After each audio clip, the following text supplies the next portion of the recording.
What a soaker it was yesterday, with most of the area picking up a general 2 to 4 inches of rainfall. That's about as much as you might see in an entire month, let alone a summer Sunday where we would have loved to have been out on the boat, at the beach, in the pool, you name it. But most of the day was spent inside. Dartmouth picking up over 4 inches of rainfall. Attleboro close to 4 inches. East Providence a little over 3.5.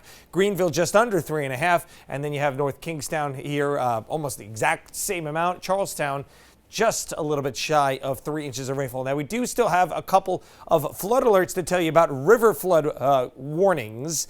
Minor flooding, though, is expected, but still low-lying areas could still see some overspill of the banks here, right around the Cranston area for the Patuxent River, and then near Hope Valley for the Wood River. Those are expected to continue until the day tomorrow. Here are your rain chances as we go forward. So are we going to maybe see those problems made worse?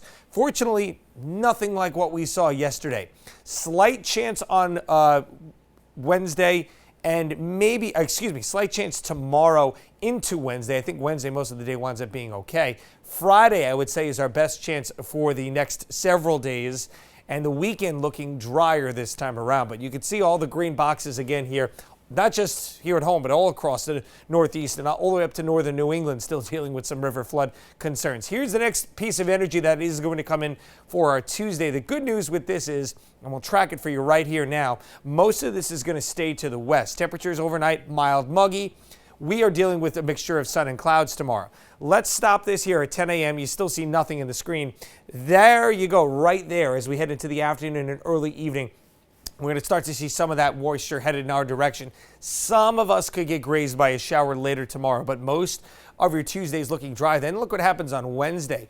We get all that cleaning out of here. We've got a sunny, warm day, and I think you're really going to like the general feel of Wednesday, because the humidity trending much lower as winds go from the southwest that we've been really seeing almost every day here, and keeping things muggy, to a northwest or west wind, and that's going to shoot that humidity down, at least for a small period of time. It does go back up again as that next storm system comes in Thursday into Friday.